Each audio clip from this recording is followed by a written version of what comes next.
Hey guys, so my name's Yisha, and I'm here to bring you some more Rift footage. This is on release, not official release, but we're in the Head Start phase still, and I am playing a Necromancer, level 29 in the Tier 2 bracket. My previous videos, I showed you guys the Rogue class, the Saboteur and the Ranger, and in release I'm trying out the Mage. Originally I was very upset with this class, a lot weaker than the Rogue, I felt, but the Necromancer Warlock combo has turned out to be very effective. I'll show you how that works here. We're going to start off with some very powerful AoE here to really kind of thin the lines in the back. As usual in the Black Garden, we're trying to get a hold of that fang in the center and hold on to it. So I'm going to do everything I can to prevent the enemy from grasping that. Now I had to back off a little bit there to gain some life back. Necro functions very much as a dot and life drain type of class, and probably its most effective ability is an ability called Soul Drain, level 17 ability from the Necro tree, that uses your charge, which you gain after casting a few spells, to channel an 8-second ability that does a lot of damage to the enemy and heals both you and your pet as you channel it. So you see that I'm going to utilize that quite a bit through this video to keep myself alive, as I am playing solo in just a PUG Warfront, and I need to stay alive. As I'm doing here, I'm kind of doing everything I can to back off and keep that Soul Drain running. Now notice the squirrel there. I make sure not to break that. But you'll see as I go through this that I've got a lot of utility in this class and what I can end up doing. Right now I'm tapping my pet's health to give back my own mana. I'm going to go back up here and drop some more AoE. But a lot of this class, essentially in my mind, feels like it has the most utility of all the mage classes right now, and perhaps the most damage as well. Not burst damage, there isn't a whole lot of burst, but certainly in terms of constant damage, it is definitely very effective. You can see I'm just spamming that AoE ability right now. But in addition to AoE and channeled abilities and dots, I do gain utility in that I can life drain. I have a instant stun. I also have a fear. I'm coupled with the Dominator Soul, so I can also squirrel, as you'll see me do in a moment. On top of that, I've also got my own little heal and hot that I can put on people, although it does drain some of my health. You'll see here I'm going to prevent these guys from taking this part. I'm going to drop some large AoE right about now. Mortality is a PB AoE ability that does a ton of damage and heals me for everybody it hits. And I basically drop their whole train there, and we're able to grab that part, which is very effective. So as I was saying, I can heal my own team, as I'm going to do right here very soon. I notice some of my teammates taking damage, and I do stop to heal. Now, they're not super effective heals. Definitely it's better to leave it to a cleric or something to that effect to really focus heal.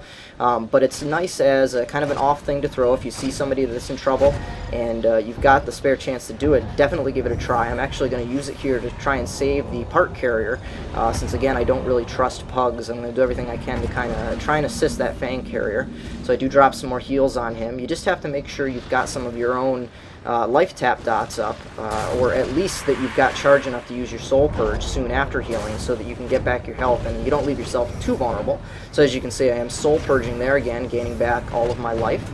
Now we just lost the part, the enemy's got it, and I'm going to try and stop this runner here. I throw a little bit of mortality, hoping I'd hit them. Another AoE, drop some more AoE. Alright, and the carrier is now down, and I'm going to continue to just put pressure right around that part and prevent the enemy from getting a hold of it. Just continuing that. You'll see that it really can shut down the enemy from getting on that part, as it's a very big disruption, and it actually does quite a bit of damage as I do that. Now I've got this guy on me right here,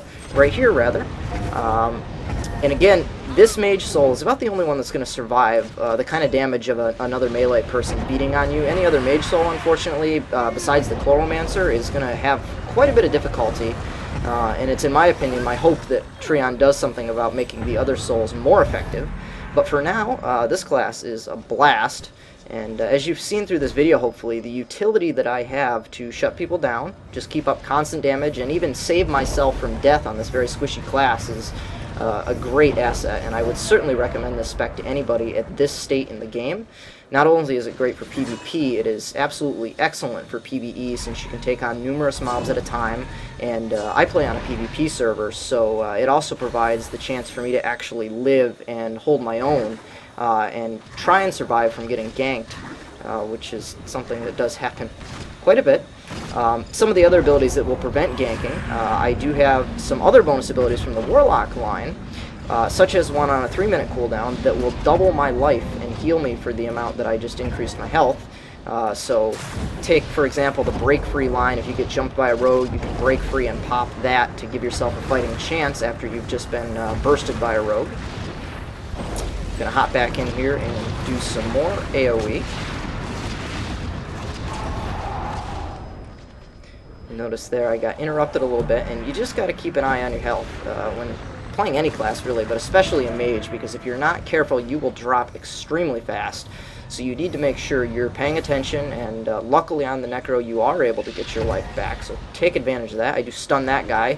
Now right now my stun ability is only a 1-second duration. It can be talented up to 2.5 seconds later on.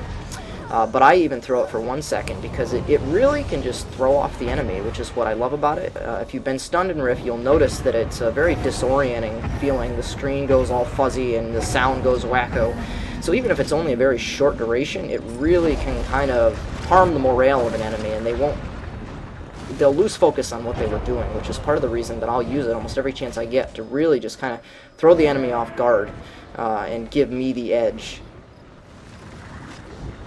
We're going to have our guys still hold the part. Now we do win this game pretty easily, but I thought this video was an excellent demonstration of all the abilities that the Necro has, as I do quite a bit of AoEing, single target, healing, and also just using a lot of the utility that's available to me. Now we lost the part there. I should have probably healed him a little bit. That was my fault. I'm going to go in and do some AoE again, just to kind of, again, put pressure on that Fang and hope that one of my more resilient members can grab it. And that'll complete the game, guys. If you take a look at the scoreboard here, it is quite a bit of damage. Now, granted, a lot of that is from AoE, but definitely some single target, a lot of kills. It's a very fun class if you play it smartly. So I hope you guys enjoy it. I'll see what more I can do on making some more videos. So see you later.